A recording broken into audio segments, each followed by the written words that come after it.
still profitable. Ang titingnan mo guys, hindi yung nagagastos mo sa paid ads.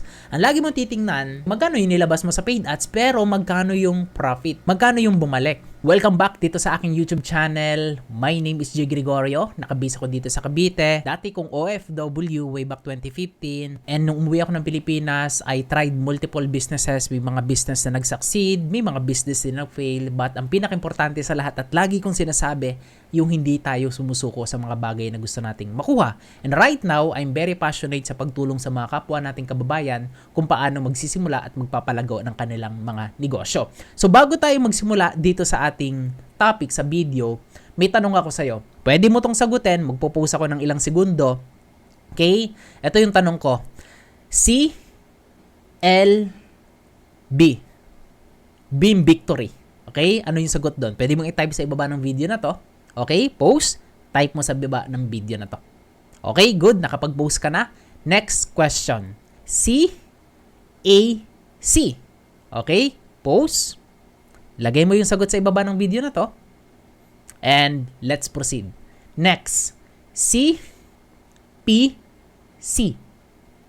Dali lang, di ba? Kung ikaw is nagnegosyo, maybe aware ka na dito, and kaya ako nagtanong sa'yo kasi gusto kong maging aware ka dun sa mga metrics na i-share ko sa'yo dito sa ating topic. So, hindi lang metrics ang i-share ko, pag-uusapan din natin yung mga magbibigay ako ng demo kung paano nag-work yung conversion ads. Okay? So, kung meron kang e-commerce, selling physical product, or selling digital product, or selling services, okay?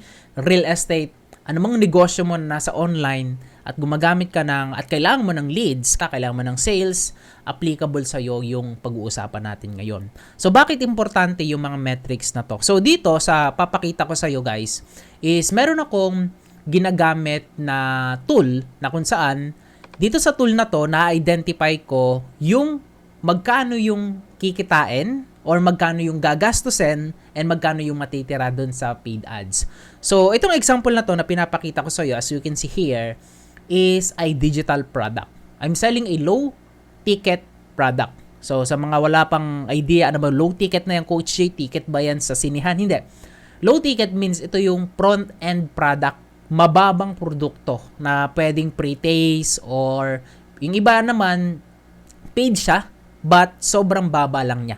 So, mapapansin mo, ginagawa to ng McDonald's, no? Pero yung ibang mga businesses, like other businesses na pag pumunta ka sa business nila or sa Starbucks, 'di ba? Meron silang mga item doon na sobrang mura, 'di ba? Mga drinks, pero meron din silang item na sobrang mahal, 'di ba? O pag pumunta ka doon sa Starbucks, bibili ka ng coffee. Then, pag nag-add ka ng isang item na ngayon tataas na ngayon yung order volume or yung CLV, yung Customer Lifetime Value.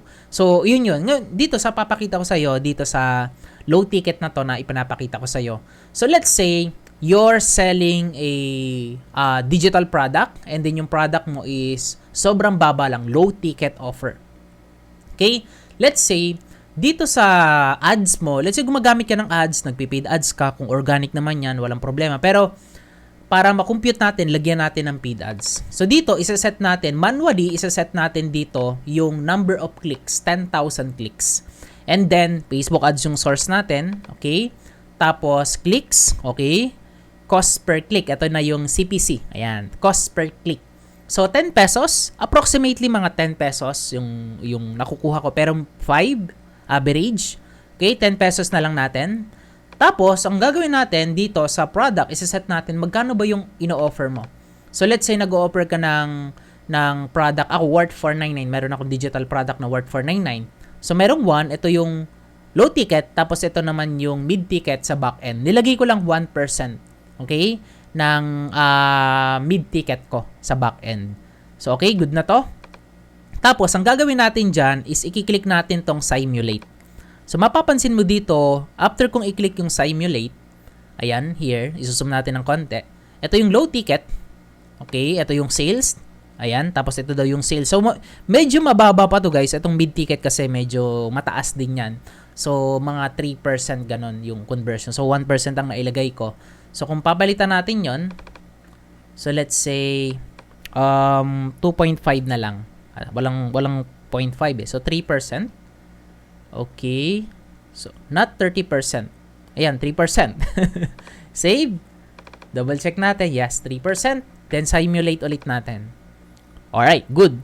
So mapapansin mo dito, ito na yung total revenue, okay, na generate mo on running paid ads dun sa digital product mo. So mamaya may ipapakita ko sa iyo sa e-com naman, so physical product. So ito digital product. Pwede din to sa services kung ilalagay mo lang yung amount ng services na meron ka. But I'm using a paid tool na Gero, and Gero is owned by ClickFunnels. And nakapag-subscribe din ako dito before. So ayun, until now, ayun, ginagamit ko siya. So here, mapapansin mo ito yung paid ads natin. So, sa business, importante kasi na alam mo yung metrics, alam mo yung data, alam mo yung numbers para, sabi ko, di ba, hindi ka magde-decide based on your emotion. Nagde-decide ka ngayon sa negosyo mo based on the data, metrics na binibigay sa iyo ng business mo. So, skill siya, guys, na kailangan nating matutunan. So, 10,000 clicks, hindi yan pesos. Ang nagastos dyan is 100,000. Kasi 10 pesos, di ba? 10,000 times 10. Yun. So, 100K. So, yun yung paid ads, expenses. Tapos, on summary, dito sa CPA, ayan. So, pag-usapan na natin yung CPA. CPA, hindi yan yung accountant. CPA is cost per acquisition. Okay? So, focus muna tayo dito sa cost per acquisition. Guys, sa business, kapag nagsisimula ka, ang pinakamagastos, especially kung bago yung negosyo mo at nag-a-acquire ka pa ng mga new customer, ayan, cost per acquisition or ang CPA, yung pinakamagastos, okay, sa simula. Okay, bukod sa mga other expenses, pero yung acquiring customers is una talaga magastos yan. Pero once na yung customer mo na yon is naging loyal na yan dun sa offer mo, sa product mo, na paulit-ulit silang bumibili, it doesn't matter kung gaano pa kalaki yung CPA mo, basta profitable pa rin, babantayan mo pa rin yan. Pero on the back end, long run, makikita mo yung CPA mo na to, yung average or lifetime customer value or yung LCB, okay, lifetime customer value is mataas na yon. Kumaga, pwede mo siyang i-compute kung meron kang ginagamit na CRM, like ako, I'm using CRM. So, yung mga leads ko, na-identify ko, i-hide na lang natin yung email niya. So, dito sa leads ko na to, na-identify ko kung ilan na yung nabili niya. So, December 19, nag-purchase sa akin ng product, which is yung 500. Then, after 10 days, nag-purchase siya ng another 25K para dun sa mentorship. So, yun yung tinatawag na front-end and then mid-end. Okay, yung back-end product. So, balik tayo dito sa metrics. Ito, I'm using a negosyo toolkit sa CRM software na ginagamit ko. So, here, ayan, average order value. Okay, AOV. Ayan. ROAS, ayan, return on every ad spend. 2.8, not bad. Kasi kapag 1, okay, break even ka. So, kapag 2, profitable yan. So, here, revenue monthly, ito yung total na naibenta. Okay? And then, total na natira. Okay? Dito sa month, in a month. Based on, so, zoom out natin, based on 10,000 clicks or 100,000 ads. So, itong numbers na to is very achievable to and multiple times ko na itong nagagawa. Ito yung numbers na to na based on my experience talaga. So, ito ngayon, Coach Jay, hanggang 100,000 monthly lang ba yung pwede kong i-ads? Or kung 100,000, how much yung 100,000 per day? That's 3,000, di ba? Per 3,333 a day. Ngayon, mag-scale ka, increase mo lang yung number of ads mo. Let's say, nag-increase ka ng naging 20,000. So, gawin natin 200K. So, simulate natin. Okay? Still, CPA 200. 200K na yung traffic cost natin using paid ads, kung anumang platform ka nag-ads. Okay? Tumaas din yung sales. Naging 500. Facebook ads, 20,000 clicks. Okay? And then, ito na yung same pa rin kasi wala naman tayong binago sa conversion. Ngayon, kung magbabago ka kasi dito ng conversion here, ito papakita ko sa nakalagay dito is 5%. Here. Let's say tumaas yung conversion mo to 6%. So, conversion rate, para aware ka guys, okay? Para aware din yung iba, sa 100 tao na pumupunta sa checkout, okay, let's say 6% ang conversion rate, merong 6 na bumibili. Okay, verified order, 6 na bumibili. Okay, doon sa website mo. Kung online store man yan, website mo man yun, checkout, kung ano man yan, 6. So, mapapansin mo yon. So, kapag in-increase natin yan ng 1%, mag-i-increase din yung sales mo, of course. Bababa ang CPA. So, ngayon, on the business side, kailangan mong i-improve yung conversion rate mo. Paano mo ba ma-improve yung conversion rate mo?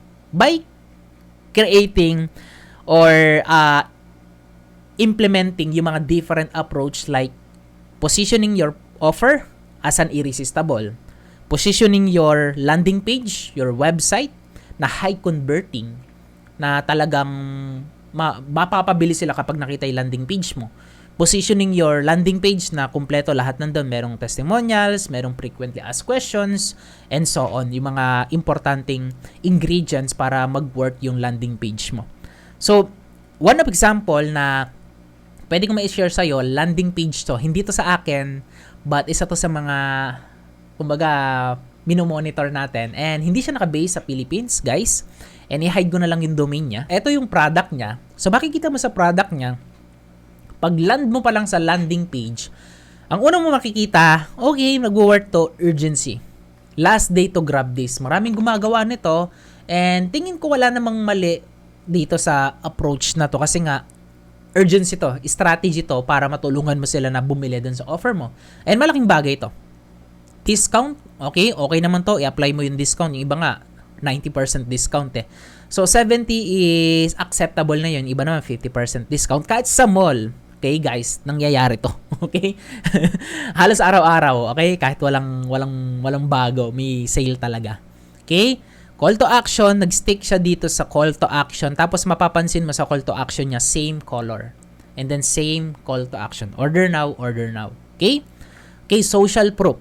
So dito pa lang sa landing page, sa top of the landing page pa lang, ang dami ng ingredients na pwede mong ma-model kung ikaw na sa e-com ka, offering services or digital product. So here, daming reviews, no? Na-feature daw sila sa ganito. Not sure kung totoo yun, baka totoo naman. Tapos dito, sinow up niya yung mga user-generated content na picture, yung mga images na hawak nila yung product. Kung may product ka, ikay, selfie dun sa product mo. Kung e-commerce yan, selfie dun sa item mo. Diba? Kahit hindi sila nagsasalita, pero social proof yan na may bumibili dun sa product mo. Importante yon. So here, ito na yung powerful dito. Okay, they focus on the problems. And then yung problems, paano siya masosolve ngayon ng product. Okay, also the benefits. Ito, the problems here is here. Ayan. Yung toxins everyday, ayan. So, yung problems, kapag sobrang dami mong toxins sa katawan, ang nangyayari is nagkakaroon ka ng skin issues, fatigue, body odor, hindi ka mahirap makatulog, and so on. Diba? Another one, call to action. Alright. So, dito naman, ang pinakita niya dito is the benefits ng product. Okay? Premium design ng creative. Good. Ganda. Here, the benefits, okay? And then ito yung pinopoint diyan, paano masosolve. Nice. Grabe. Okay, so dito napansin natin nagbago yung call to action, but okay lang naman, wag lang siguro maglilimit ng 3 different call to action. Ito kasi get 70% discount is urgency. Tapos current stock level low, okay, good. Okay? Okay, health benefits. Ito na yung benefits ng product. So, sa benefits, hindi yung bara-bara at na naglagay ka lang ng mga picture, hindi mo na explain. So, when it comes on creating a landing page, importante dun sa benefits, i-explain mo yung naitutulong nito dun sa tao or sa mga magiging customers mo. Yan. Kung ano yung ingredients niyan. Okay? Bamboo vinegar, vitamin C. Okay? Short lang siya. Keep it simple. Rich in antioxidants. Promotes body defense, pampalakas ng resistensya. 'Di ba? Yan. Alright, tapos ito naman yung parang paano siya ginawa. Nice. Galing. And paano mo siya gagamitin? Nakikita mo ba na visualize mo yung mga ingredients or a framework na ginamit sa landing page na to? Step 1, step 2, step 3, step 4. Pwedeng hanggang 3 lang. Siguro maximum of 4 kasi pag step 5, ang dami ng step nilang gagawin. So, maraming gumagawa nito. Baka nakikita pa, mayroong mga skincare, mayroong mga collagen. Dito sa atin sa Philippines na ini-implement, ina-apply yung ganitong approach. Step 1, hugasan mo yung mukha mo. Step 2, pahid mo sa kamay mo and then ilagay mo sa mukha mo. Step 4, banlawan mo yung mukha mo. Done. Okay, good. Alright. Ito parang ano siya parang pinapakita mo dito yung transformation once na ginamit nila yung product. Hindi siya before and after. Hindi siya parang dating na before and after. So, ito safe to. Yan, galing. First night, fifth night, 10th night. So, hindi siya biglaan, di ba? Before and after kasi parang before and after parang promising and walang pinakita doon na journey or documentation paano nangyari yon, parang 'di ba? Ayaw ni Facebook before and after, don't use on your landing page or sa mga ads mo. Hindi ba nakakapasa pero hindi ko pa rin recommend. Next is the testimonial. Nice. Testimonials is another ingredients para maging converting yung landing page mo. Kapag walang testimonials yung landing page mo, parang 50% ng conversion yung nawawala. Let's say 3% ang conversion rate mo, magiging 1.5% na lang kasi walang social proof na may mga taong natulungan ng product mo. So here, pwedeng video, pwedeng naka-embed yung video. Nice, galing, gumagalaw yung video, no? Autoplay yon while naka-mute. Merong mga ganung plug-in, may mga ganung features ng ibang mga ano. Sa akin, meron din ganun. So here, nice, galing. Frequently asked questions. Ito, tingnan natin. So ito, ang ganda nito guys. Importante to, hindi pwedeng mawala to. Kasi example, napansin ko lang dito, wala silang live chat. Di ko sure kung offline. Pero kung ako, lalagyan ko yan ng live chat pop-up. Hindi send message. Hindi messenger bubble pop-up. Third party application na live chat na kung saan pag nag-chat ka, makikita mo yung someone na pwede mong makachat dito. Okay, parang sa negosyo toolkit na pop-up dito sa side, makikita mo here, ayun, ako yan. Sorry, admin ko yan. So hey, 'di ba? So merong someone na makaka-chat. Okay? So dapat online yung tao mo. Okay? So balik tayo dito. Ayan oh. Tapos nice. Grabe to. Limited time of promo. Okay, urgency. 70% off, cleansing patches, get 70% discount, inulit pa niya, secure, ganda ng copywriting. Tapos ito, importante yung disclaimer. Pero ito, grabe to. Dito wala siyang sinabi na money back guarantee. So, para matanggal mo kasi yung risk sa tao, pwede kang mag-add ng money back guarantee. Pero sinabi lang niya dito, yung urgency na ganito, limited time offer, tapos discount, tapos secure payment. Kasi wala silang COD. Prepaid. So, kapag nag-checkout tayo, i-click natin yung checkout, magbabayad ka via credit card or PayPal. Ayan. Ito na yung checkout nila. So, sa checkout naman, wala akong masabi. Grabe. Here. solid. Okay, 11 minutes ago. Nice, oh. Ano to, by the way, dropshipper to. So, they sell yung product niya international. Meron sa local sa atin, nakikita to. Kasi nakita ko to sa YouTube ads. Wala siya sa Facebook. So, international selling. And hindi ko matrack kasi custom ang system niya. And grabe yung sales nito. Hindi ko San Diego, US. 11 minutes ago. So, here, ang tawag dito is bundle strategy. So, i-check natin. 17.95. Alright. Magkano to sa peso? 17.95 sa 55 na lang or 50 pesos, 987 times 4. Okay, para malaman lang natin tong ano niya, yung bundle na pinakamarami, 3949. So tandaan mo, 3949 kapag binili mo isa-isa. So i-check natin tong bundle niya. Okay? 55.96 times 55, kanina 3949.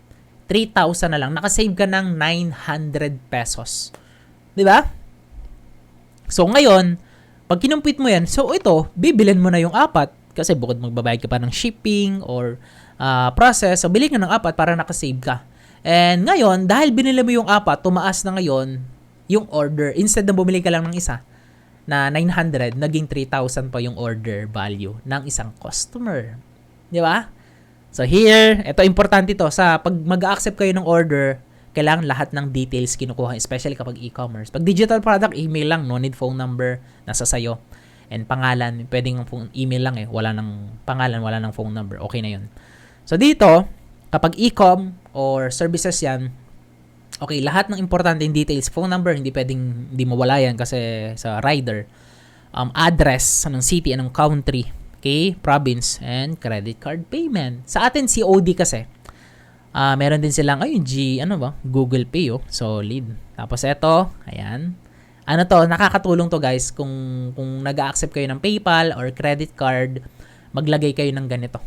Okay, nakalimutan ko yung tawag dito, pero sobrang powerful yan. Lagyan nyo ng ganyan, okay? Secure payment. Ayan, here, nice. Okay, still, meron silang disclaimer sa baba.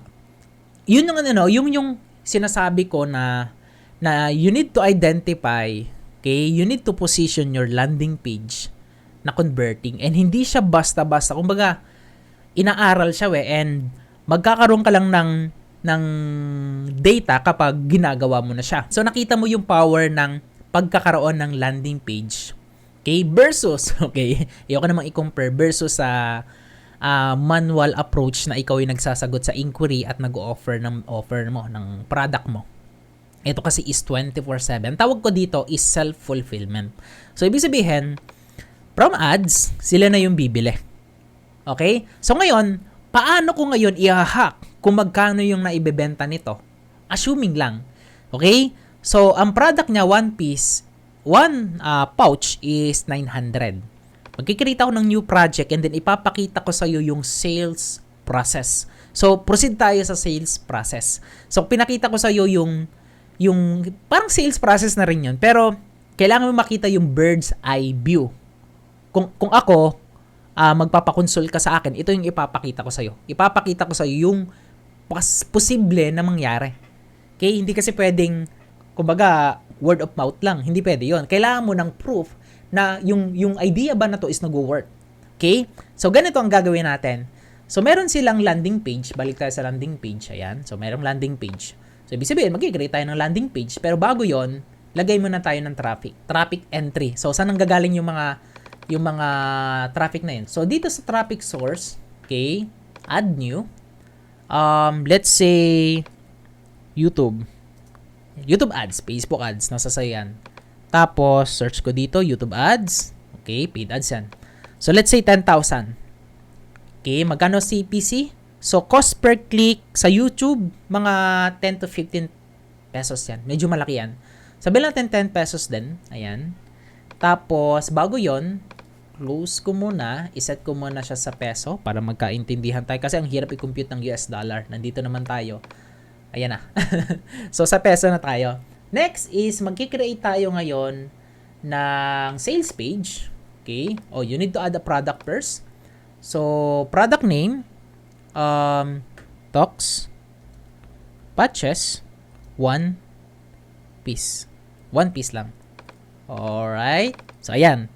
So, ngayon, magkano to sa peso? So, kanina, na-compute natin 980, right? So, 980.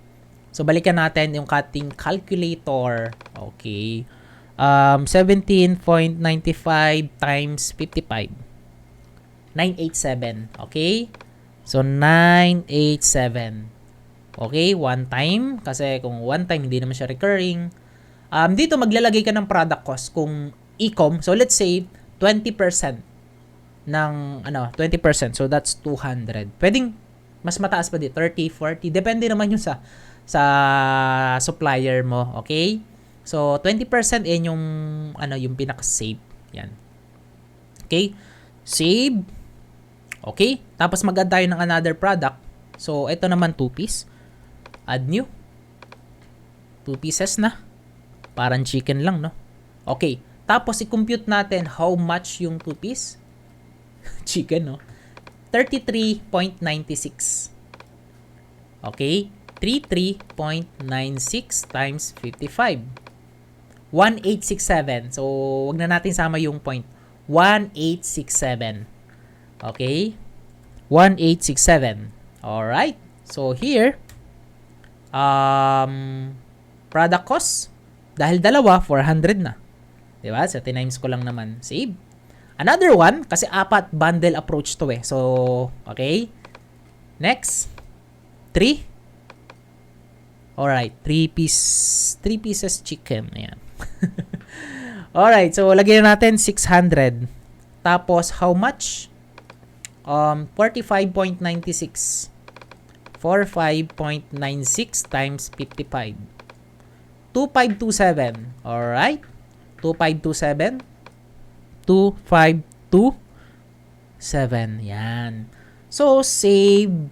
Alright. Another one, bundle, yung last. Ito yun na yung 4 pieces. 4 pouches. Ayan. Lagyan na lang natin 4. So, 800. And then, how much yung product cost? So, ano na yun, di ba? 55. Okay. 55.96. 3.8 ba yun? 3,000? 55.96 times 55. Okay. 3077. 3077. Okay, eto papakita ko sa iyo paano mag-work to. So save. Okay, done. So may product na tayo. Sales page. Alright. So dalawa. So merong sales page, merong order. Itong checkout. So hindi ko na i-rename. Sales page, order, checkout. Yun na yun. So dito, ang gagawin natin is i-compute natin ngayon using this tool, magagawa niyang makompute. Okay, yung simulator nito. Kung magkano yung potential na mangyari. So, pero bago yon, you need to set kasi dito, here, sa part na to, yung conversion rate. Okay? Okay, lagay natin yung 4. So, dito, sales split, sales conversion. On average, sa Philippines, 3%. Sa e-com, let's say ito, mukhang mataas ang conversion rate nito. Let's say 5%. Ayan. Itong sales page niya. Papunta dun sa checkout. And then, gagawin natin, is i-split natin tong example sa isa. Okay? Ilan ba yung bibili? So, ang potential dito, nakikita mo dito sa landing page niya, marami dito nagpapop up. But most popular, sabi niya, 4. And tingin ko, mas marami talagang bumibili ng 4. Kahit ikaw naman, di ba? Ganun ka. Gusto mong makasave. Let's say, so, i-divide natin ngayon yung 100%. So, let's say, dito is mga 30, 50%, okay, ayan, 50% of orders is 4. Tapos, i-split na lang natin yung 3, 2, and 1, okay, sa 16% yung natira. So, save. Alright. So, ito na yan, i-split natin yan. So, 2.5%, ayan, pababa yan. So, papakita ko sa'yo, tapos i-calculate natin. So, click natin tong simulate. Here. So, ngayon, magkano ginastos natin sa ads? Traffic source. Ang ad cost natin, expenses is 100,000. Alright? Merchant. Okay, so, double check natin kasi may nakalagay ng merchant dito. Okay, ito. Merchant. Processing fee. Okay, so processing is 2.9. Ito yung okay na nandito na to. Kasi pwedeng zero na natin per transaction or kung meron kang So merchant, ito yung processing fee kung gumagamit ka ng PayPal, gumagamit ka ng credit card, usually mga 2.9 yan, 3%. Depende, mababa na nga yung 2.9 2.5 pinakamababa. Pero sa PayPal kasi 3.5 4% mga ganun. Pero may mga ibang mga payment gateway na 3, ayan. So let's say 3%, yan. Okay, wala nang P dun sa ano. So here, simulate ulit natin, makikita mo yung power ng tool na to na ina-identify natin yung numbers na posible pala kapag ito yung ginawa ko, ito yung sales na mangyayari. So lahat, imagine ganito, analogy. Walang tinayong building na walang plano. Di ba? Walang bahay, meron. Yung mga bahay kubo, mga ganyan, sa probinsya, o yun, wala talagang kaplano-plano. Pero kapag may nakita kang magandang bahay, talagang 3-story, basta mansion, lahat yung may plano, may architect, may engineer, syempre may mga taon nag-develop nun, gumawa. Lalo na kapag building. Taon bago yan, taon ang ginugugol nila para sa plano bago itayo yung building. So, sa business mo, eto, ginawa natin. mga 10 minutes, 5 to 10 minutes lang, nagplano ka, okay, ito yung game plan ko. Ganun lang kabilis, pero karamihan sa mga nagnenegosyo, hindi gumagawa ng plano. Parang, parang nagnenegosyo ka ng bahala na. Kaya you need to have a plan, a target goal sa negosyo mo kung magnenegosyo ka. Kung meron ka mga something na gustong ibenta sa online. Importante yon kasi kung walang game plan, walang target goal, anong goal mo? Bumenta or wala? Bumenta, okay. Walang benta, okay. So, mahirap yung ganon. You need to set a clear goal. You need to have a clarity dun sa gusto mong makuha. Okay? Ano man yan. Traffic source natin, hindi pa natin nilagay yung ibang traffic source like Facebook or ano man yan. Pero ito na lang. So dito, ito na yung conversion niya guys. Nakita mo na. Ayun yung price na, 987, 1867, 2527, 3077. Yung point ko na sinama. So here, mapapansin mo, ito na yung sales na na-generate. Okay? Ang sales na na-generate dito sa taas is 1.2 million. Ito parang plus yon. Ito yung actual data here. 1.2 million. Okay? And then, monthly visitors, others, pero YouTube yon, total 10,000 people. Cost, gumastos tayo ng 100,000 para sa clicks, para sa paid ads. Gumastos ka ng 36,000 para dun sa merchant, okay, payment gateway, yung 3% na binayaran mo sa processing fee. Meron yan kung PayPal, credit card, asahan mo yan. Okay? Product cost, gumastos ka ng 300,000, 299,000, 300K na rin. ROAS mo ang taas, 12, sabihin na lang natin 10, very profitable pa rin. So, sa 100,000, ang profit mo is ganito. So, meron ka ng target goal. Ngayon, Coach Jay, parang too good to be true naman yan. Nangyayari to. Di ba? Especially sa nagbebenta ng mga brand product. Dati sa mga general item, talagang nangyayari to. Pero ngayon, hindi na. Pero yung mga brand product na kakilala ko, gagawa nila to. Kasi yung brand yun eh. Own nila yun eh. Di ba? Let's say, tumaas ang ad cost. So, kapag tumaas ang ad cost, okay lang. Okay? Naging 15 pesos. Ang grabe ang taas, no? Plus 5. Sa US nga, $1 per click, happy na sila doon. Pero sa atin, kapag ang click, 10 pesos, 5 pesos, taas na taas pa sila doon eh. So, simulate natin, still, profitable ka pa rin, guys. Ayan. Ang ginastos mo sa paid ads is 150 plus 50K lang.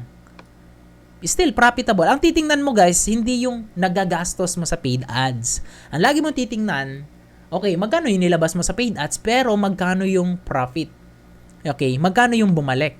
Yun lang. Kahit pa mahal yung ads mo, 20 pesos per click, 50 pesos per click, basta profitable ka pa rin at hindi yan nagne-negative, hindi nagbibelow 1 yung ROAS mo, matuwa ka pa rin kasi nga, profitable. ROAS 8, grabe na to. Di ba? Sobrang profitable niyan. CPA mo, tumaas lang ng konti, 300 na yung customer per acquisition. So ngayon, kung isa lang yung product na ino-offer mo kasi dito, bundle, malabo na mangyari. Let's say, one product lang. Okay, let's say 2 pieces lang or 1 pieces. Save. Simulate natin. Okay? Okay, kikita ka pero sobrang liit lang. Okay, ano bang ginawa mo dito? Wala ka namang ibang ginawa kundi nag-create ka lang ng bundle strategy. Nilagyan mo lang ng bundle. Instead of 1 pieces ang bibili nila na worth 900, why not create a bundle strategy para mas makasave sila at mas mapataas mo ngayon yung order value ng mga taong bibili doon sa offer mo, sa product mo.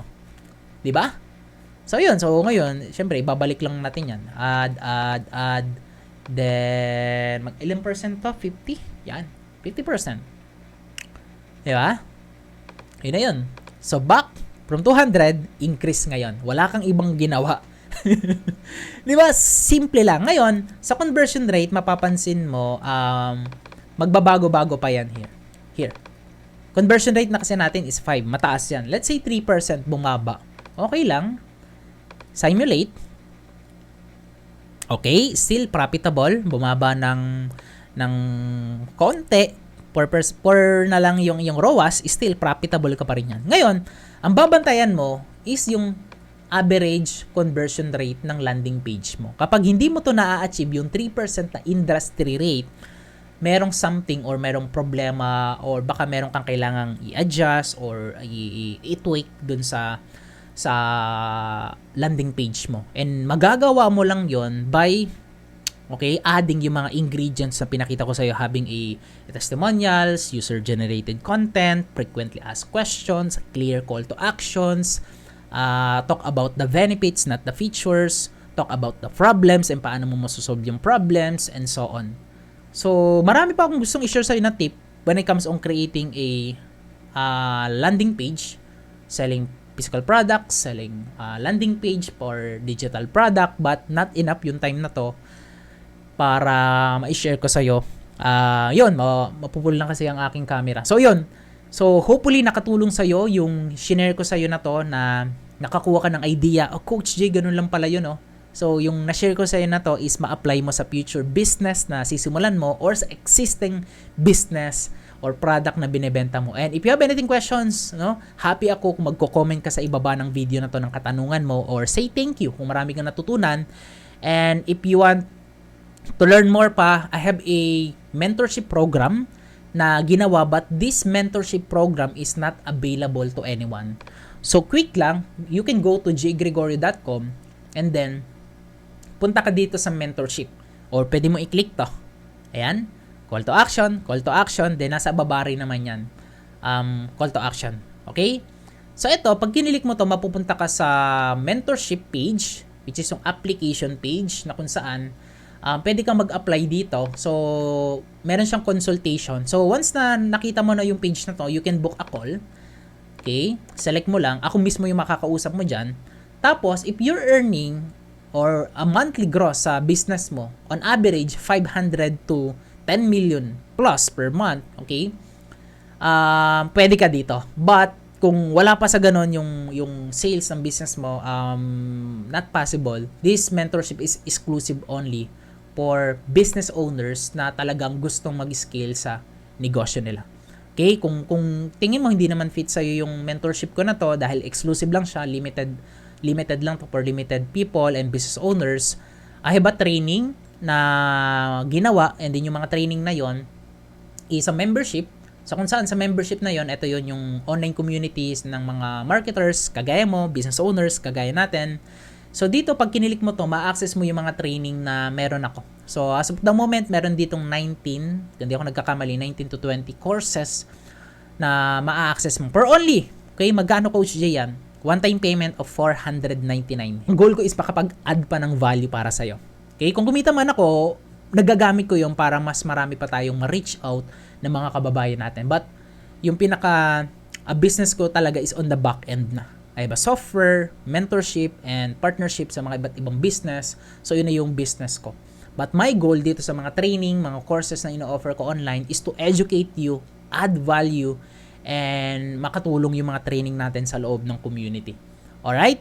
So, yun yung goal natin. Alright? So, once again, thank you so much for watching this video. Hopefully, apply mo kagad to. And kung ready ka na to join my mentorship, go ahead. Ilalagay ko rin yung link sa ibaba ng video na to to book a call sa mentorship program ko para malaman natin kung fit ba sa'yo yung aking mentorship. Kung hindi naman, start sa Negosyo Network membership to access lahat ng training natin. Sobrang matutuwa ka sa mga training doon. Alright? Huwag mong kalimutan na mag-leave ng feedback kapag natuto ka sa loob ng ating mga training. Alright? May mga form doon na fill upan mo na lang or a comment section. So this is Coach J. Make today a better than yesterday. Keep safe always and I will see you on the next one. Don't forget to like and share this video. Bye-bye!